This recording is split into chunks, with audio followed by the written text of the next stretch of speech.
見なよ、俺の翻訳を。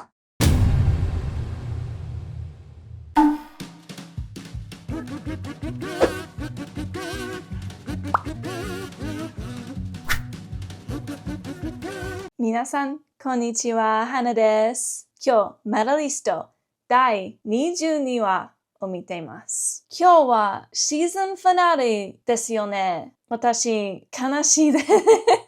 でも、昨日、梶幸さんに会うことができました。とても短い時間ですが、サインをいただけて、とても優しかったです。梶さんは私の2番目に好きな声優なので、直接お会いできて、とても嬉しかったです。皆さん見てくれてありがとうございます。Nice triple Lutz. Which is still something she doesn't really have. Miku Ahiro. Oh, she's one of the seated skaters. I was gonna say, I wanna go back and... So Suzu got 101. That's huge because what was the score that Hikaru got the last time we saw her? I feel like it was like 98, but maybe it was higher than that. And then, so they're talking about, I already can't remember her name, 91, and I can't read this kanji, so my apologies. 90, 90. So these are all above Inori because she got an 81. So she's pretty down there, even though she came in first place in her block. Even having a quad Zhaocow is like, 13th. It is worth a lot of points. It's worth like 13 or 14 points. Triple Lutz is worth like 7 points. So that is a pretty big deal. Don't go!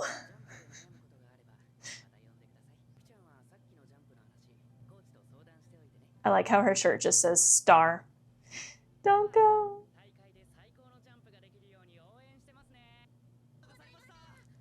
All right, y'all tell me. Please tell me his character comes back. Please.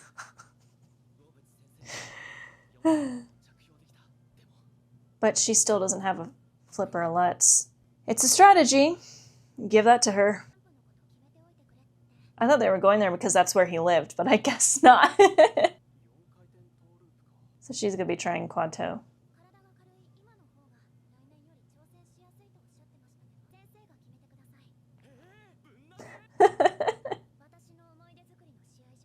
She wants to win. The coach usually knows best too. She trusts him a lot. Oh, she's been working with him for a long time. You have to have a level of trust in your coach like that. Coaches are here for a reason. They offer expertise and knowledge that the skater and the parents don't have. And it comes from years and years and years of practicing, years and years and years of competing. And many of those coaches are former successful competitors that were achieving great things at high levels. And then if you add into it that you've been with this coach for as long as you've been skating, like in this case, but also like Inori, you have like a special level of trust in that person because you've known them for so long and you've grown up with them that it's like you're more willing to let them make decisions for you, especially when they're young. Like my coach lets me make my decisions because I'm almost 30. So she's like, you're an adult, you decide what works for you. And then she helps guide me if I'm like thinking really off because I told her the other day, I was like, I should just go for like a much more difficult program for this next competition because I'm probably going to be competing against like one other person. And she was like, okay, why don't we make it a little bit more difficult? Let's add one double sound. And I was like, but we can add 2. And she was like, let's do 1. So she still has that expertise of like trying to keep me chill on what I want to do. But the coach and skater dynamic is really important because you know each other better than anyone else. So at least like in the skating realm, I would say probably their parents know the kid in general better than the coach, but the coaches are pretty knowledgeable in the way their brain works, the way their body works, because they have to be in order to help them become successful skaters. Okay. So Inori's gonna be the only one attempting a quad, unless Hikaru can do it too now. Oh yeah, that's right. I forgot. They were friends.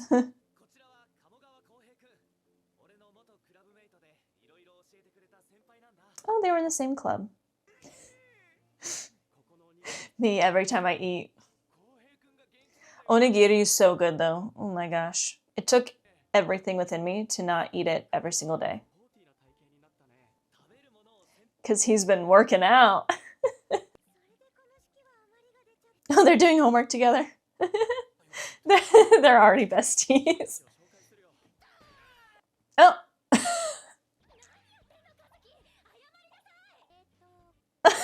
Okay.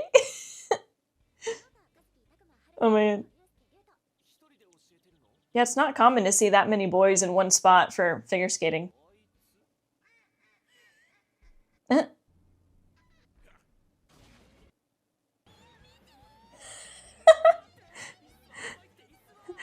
You know what he's like? My coach is getting eaten. It just turned into Attack on Titan.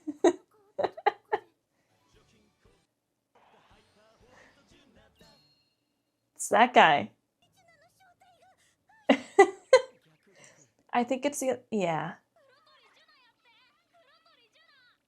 His hair is crazy.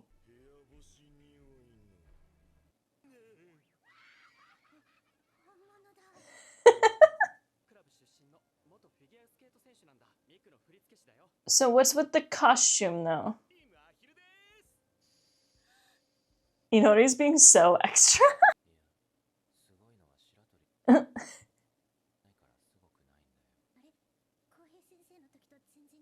So he did not like him.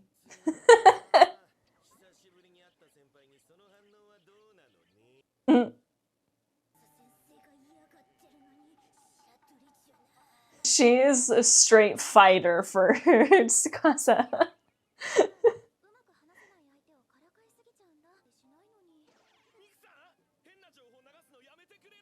Tsukasa doesn't take being teased well.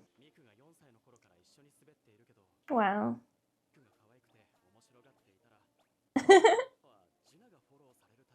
So how does she now? Because every human being is different, so everything's different for everyone. It's kind of hard to have a goal like that when that skater just wins everything. Yeah, I feel like that's what most skaters' goal is going to be. You just want to do well enough that you put yourself in, well, in the US we call it like in the pool of skaters that get selected for international. So if both of them are going to be 13 next year, that means they're old enough for juniors. So a regular goal would be, okay, I want to show up at nationals and I want to do well enough to make my federation look at me and go, we should give her an international assignment. That's what it normally is like. Inori, of course, has this lofty goal of winning and being the best over Hikaru, who's been winning everything she's been doing, and I don't think she's ever lost a competition. So her goal is like very out there, very lofty, but most skaters, and this is usually with the help of their coach, because we all want to have those lofty goals. We all are like, I want to go to the Olympics, I want to be Olympic champion, and I'm sure a lot of skaters, like little skaters, are starting right now being like, I want to be like Alyssa Liu, right? But the coach's job is to also like to support them, but keep them in the world of realism. But again, this is medalist, so it doesn't always live in the world of realism, and that's okay. Sometimes it's good to not pay super close attention to what the other skaters are doing. Huh? Oh. Why?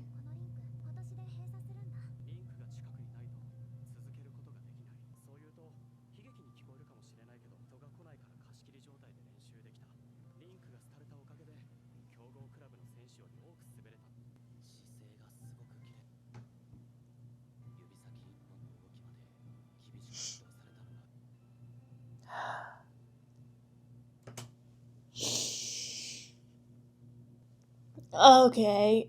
Why did I not bring tissues? That hits a little close to home. I never had a rink close down because it went under, but it's kind of similar to my story of having to stop because of financial reasons. Not wanting to quit, but having to because you have no choice. So that got to me a little bit. God damn it, why do I not bring tissues in here? This is why I should be recording other things before I record Medalist, because I'm gonna cry a bunch of my makeup off and get a bunch of streaks, and I still have recording to do after this. Yay.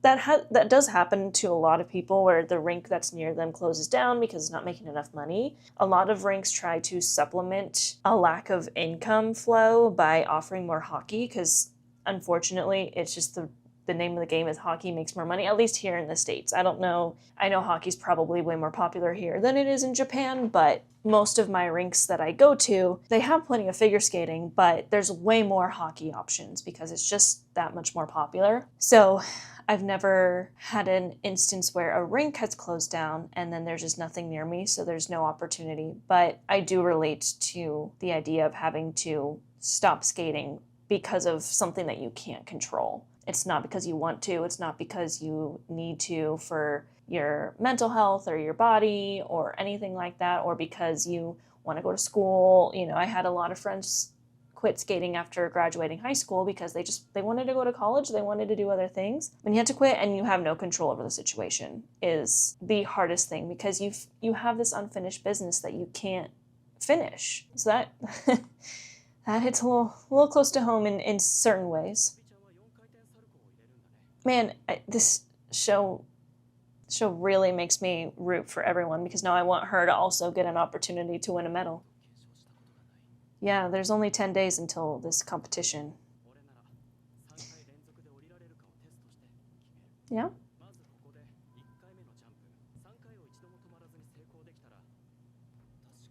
That's an interesting way of thinking about it, because normally, yeah, when you want to put a jump in a program, we don't usually go into that much detail, but this is a good way of doing it, where it's like do 3 in a row without stopping in 3 different spots of the rink. If you can manage to do it both or all 3 times, then you're good to go. Most of the time it's more of a, okay, attempt it 3 times. If you land it twice and fall once, then that's still like a higher percentage of landing, so we'll put it in. If you fall in it twice and only land it once, then probably not, because you don't have a high percentage. But doing it back to back is good, and in different parts, because a lot of skaters will start to, like, it sounds so funny, but we will literally start to have a comfort spot on the rink.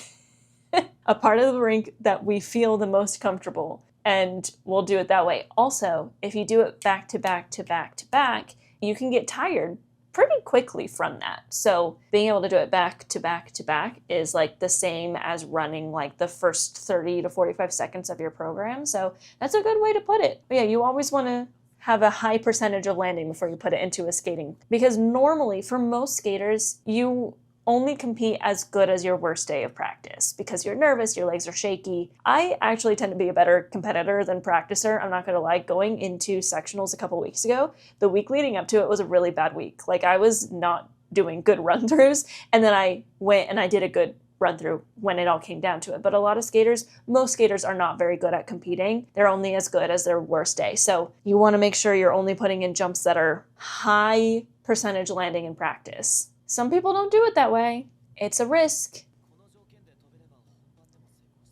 Yeah, it's likely to be landed. They do take a lot of space on the ice too. And now we're seeing how different coaches do different things. There's not one size fits all. Every coach has a slightly different way of doing things, and that doesn't mean that they're right, they're wrong. He kind of just reiterated what I said.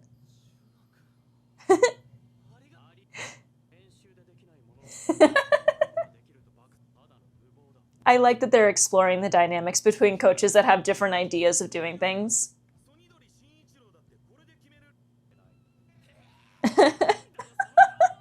What's with the face, man?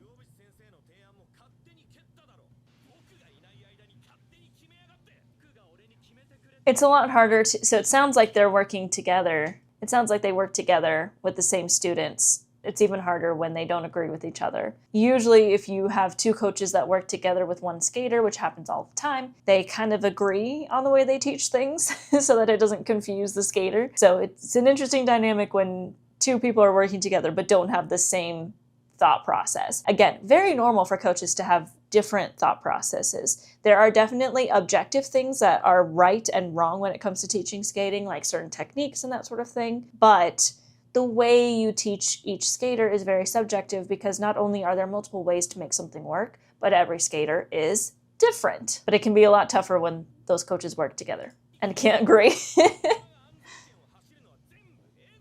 Scott's just like literally stuck in the middle of an argument. So he was an ice dancer. Go for clean. Ooh. I had a feeling this conversation would pop back up.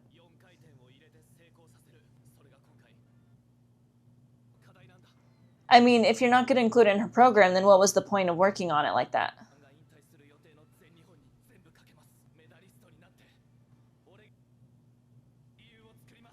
But he didn't. He's trying to fix what happened to him in the past.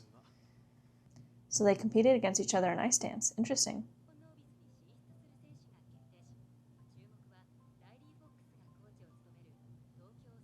Those are some earrings. Oh, we got an American coach.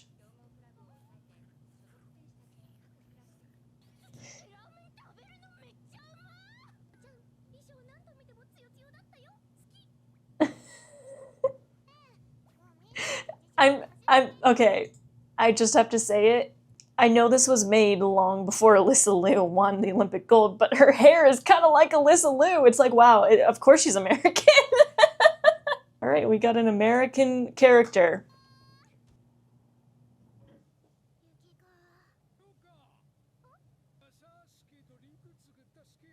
I thought she was like in the middle of the forest. I was like, what are these training... Oh, it was a dream. Okay.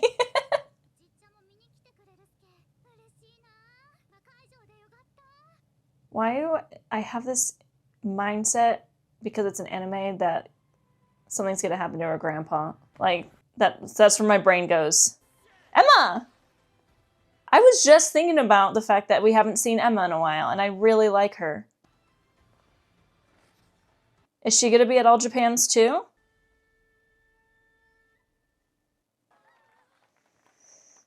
I was literally just about to say, where's Emma? I miss her. We haven't seen her since season 1. Is this her block championships?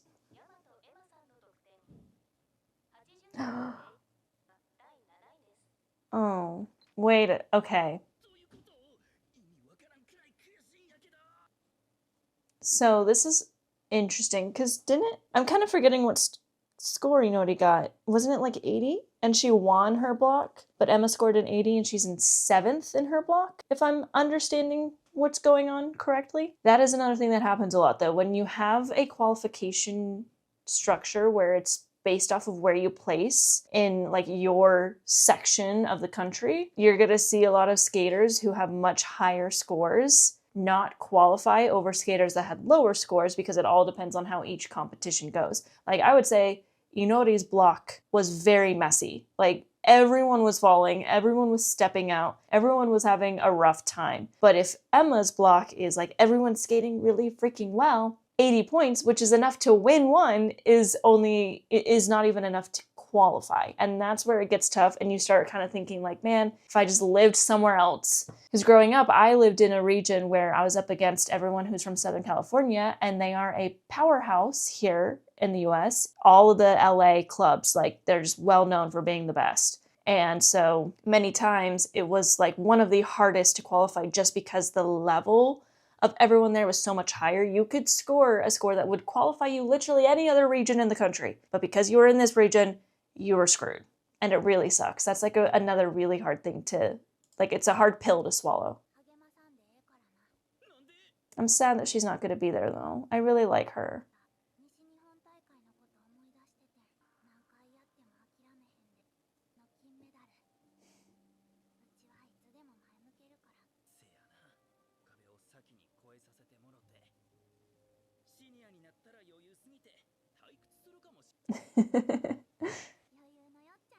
And sometimes a lot of skaters don't make it to nationals at those lower levels and then show up at senior bam, winning everything. There's Suzu. Oh, she was up against her, and she scored 101, so, or 100.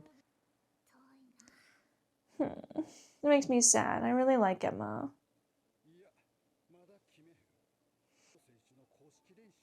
Oh, geez. You want to wait to finalize their programs until you see what the other skaters do at the competition?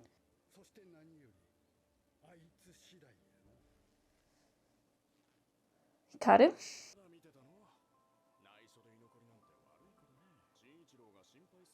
She learns by watching. Witch instead of princess. Oh, she's watching him. Okay.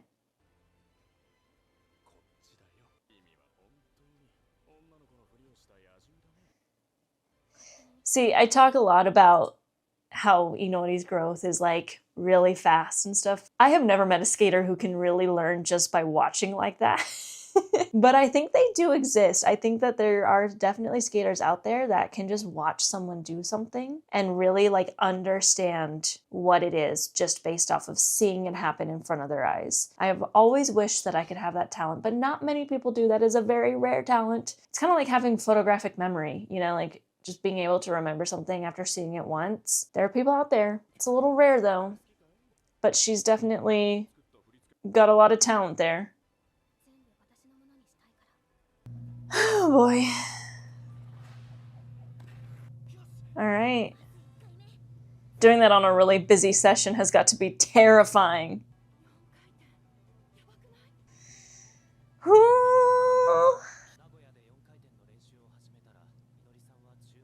Yeah, I mean, doing quads in general, it's gonna get you attention. You have to be ready for that. That's a move that makes everyone look at you.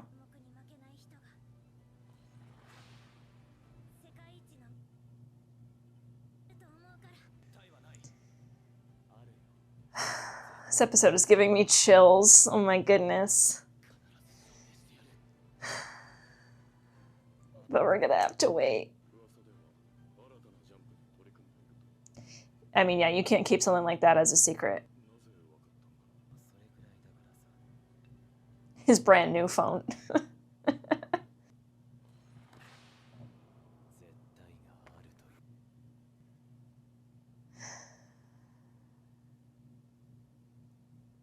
Is that really the end already? How is that already the end? There's gotta, okay, there is post-credit. Okay, thank goodness. I was like, there's no way. I'll have to look this up in the manga or someone can tell me in the comments. I'm like half wondering if that was supposed to be a quadlets or something because of the way he was talking. I was like, if she does a quadlets, then Inori has no chance. But I think that was just a really nicely done triplets. The rotation is the one thing, like I can discern rotation in real life, but I cannot in anime because they sometimes make jumps because it's all dramatic. Like they make it pause and that sort of thing. I'm like, I don't know how many rotations that is.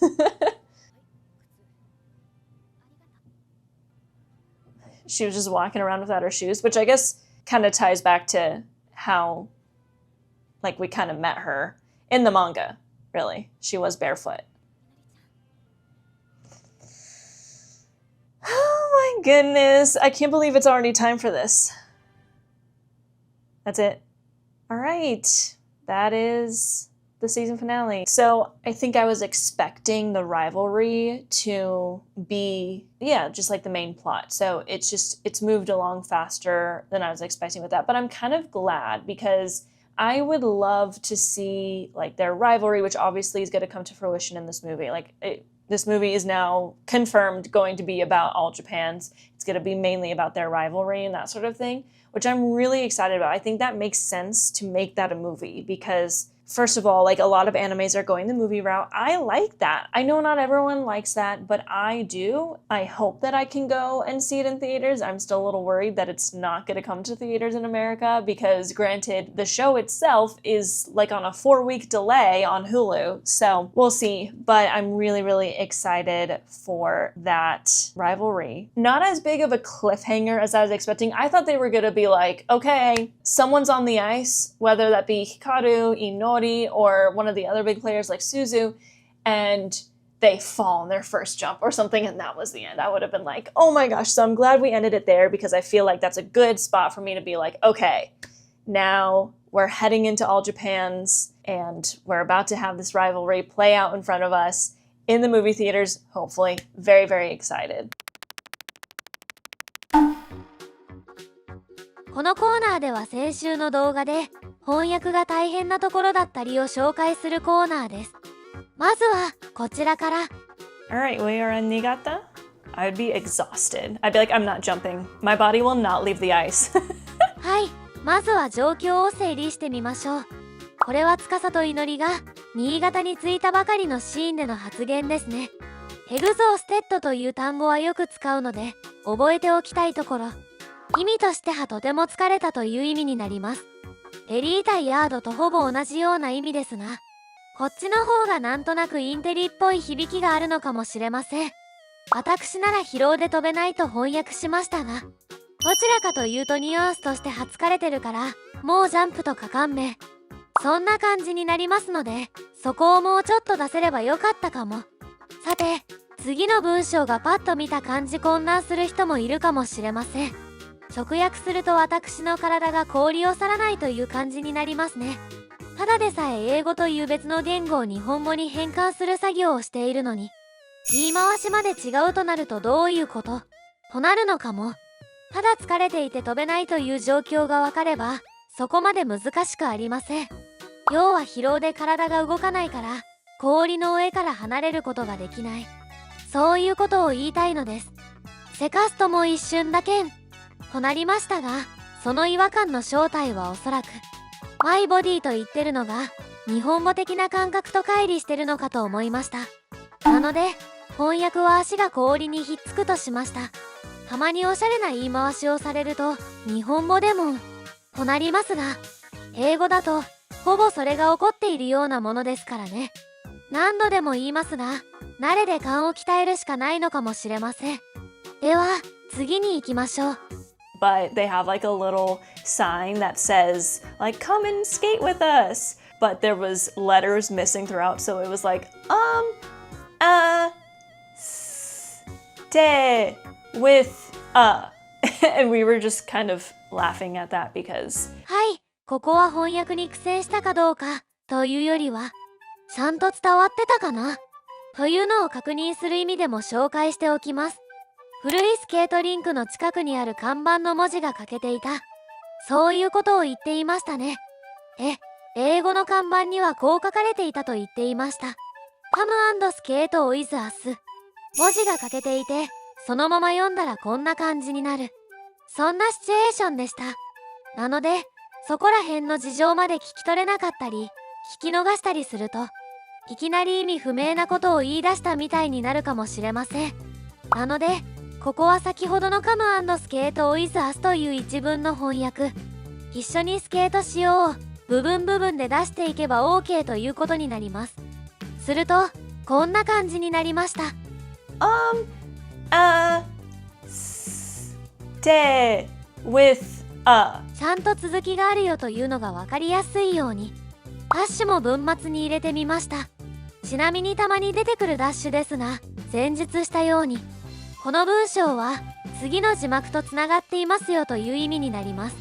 このダッシュは連続して使うことはあまり好ましくないとされています。なぜかは私も詳しくは知りませんが、多分見た目的な問題なのかもしれませんね。あまりダッシュが続くと、ファブルのキャラのセリフみたいになりますからね。ただ、ここはさすがに例外として連続して使わせていただきました。これでまあ、わかりやすくなったはずやなーと思うけどどないやー。では次に行きましょう。 That's why we pop. 前回も出てきた英単語だとは思うのですが、ポップというのが出ました。経験や文脈からして何かしらのフィギュアスケート用語だとすぐに判断しました。前回の記憶がだんだんと蘇ってきたのですが、記憶が正しければ前回の動画ではパンクすると翻訳したように思います。ただ、今回は回転が抜けるという表現にしてみました。どっちも似たような表現ということでいいのですかね。ちなみに、どうやってこういうのを調べたのかというのを紹介しておきます。まず、基本的にはググります。もはやネットリサーチの基本になってますね。その時に便利なのが AI による検索なのですが、ここでセカストは大事にしていることがあります。例えば、ここでポップフィギュアスケートスラングと検索をかけたら、AI はご丁寧にジャンプなどで回転数が抜けてしまうことと説明してくれました。ただ、セカストはこの説明をあまり鵜呑みにしたくありません。というのも、AI も正確な情報を提供できるようになったとはいえ、間違いがないとは、やはりまだ言い切れないからです。そこで、セカストは AI 君にこんな指示を出します。フィギュアスケート関連のサイトで、ポップと表現しているサイトを出して、回転が抜けると実際に日本語で表現しているサイトやソースを出してと。出てきたソースを自分で確認して、AI の説明が正しいと確認します。すると、例えばパンクするという表現は、読売新聞オンラインというちゃんとしたメディアが、フィギュアスケートのコーナーで用語解説として紹介していましたし、回転が抜けるという表現に関しては X のポストで、フィギュアスケートの解説をしている方がそういう表現を使っていました。こんな感じで確認を取るようにしています。少なくともセカストは AI で調べ物をするときは、このプロセスを経るようにします。最近だと X のグロックくんが、ポストの自動翻訳をしてくれるようになりましたが、中には人名を別の人名と翻訳しているポストもあり、信用しきれない部分があります。あくまでセカストの意見ではありますが、AI は便利ではあるものの、やはり、まだ 100% 任してしまうのは怖すぎるという感覚があります。果たして AI がそんな心配もなく、正確な情報や翻訳を提供する日が来るのでしょうか。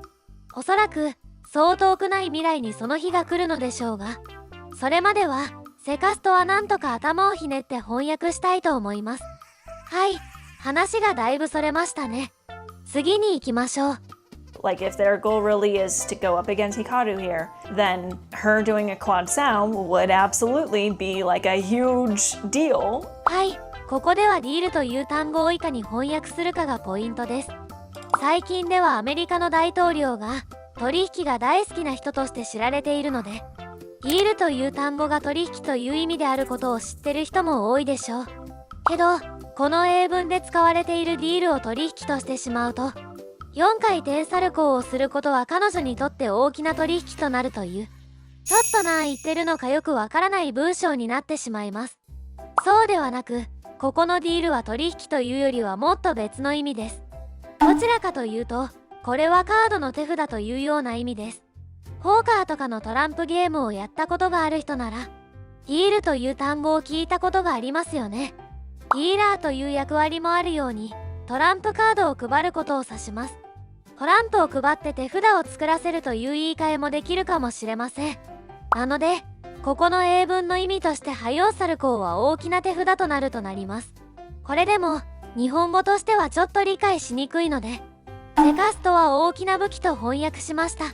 こういうポーカーとか、あるいはトランプカードに習った英語表現は結構あります。例えば、プレイはカーズライトという表現がありますが、これはカードを正しく切るという意味から転じて、うまく立ち回るというような意味として日常的にも使われます。ポーカーはギャンブルのイメージが強いかもしれませんが、実際にはアメリカなどの英語圏に行くと、ギャンブルに関係なく、多くの人がポーカーをゲームとして楽しんでたりします。ポーカーを知ってないと、ピンとこない英語表現もあったりするので、ポーカーのルールぐらいは覚えておいても損はないと思います。では、次に行きましょう。I can't speak to this from my own experience, so take this as you will. ポイントしてはていくディスアスユーウィルというのをどう翻訳するかですね。この英語表現の意味は調べればすぐに出てくるのですが、好きに判断してというような意味になります。まずはいつものようにこの発言が出た時の状況を振り返りましょう。そもそもコメントでもなかなかに議論を呼びましたが、祈りの4回転サルコー成功の是非に関することを話していました。そこで4回転なんて飛んだことないから経験の範囲外という発言が出ました。経験がないし100% の確証もないからねという保険をかけるような前置きとしてこの英文が機能しているように思います。そこからのテイクディスアスユーウィルが出てきた時にセカストは頭にあのフレーズが思い浮かんでしまいました。信じるか信じないかはあなた次第というあのフレーズを、なのでセカストは判断はあなた次第という翻訳にしてみました。信じるか信じないかというのはさすがに長いので入れませんでしたし、入れたとしてもインチキ臭さが増してくるのでボツでしょう。というわけでここまでにしておきましょう。よかったらチャンネル登録、高評価よろしくお願いします。それではまたどこかでお会いしましょう。さようなら。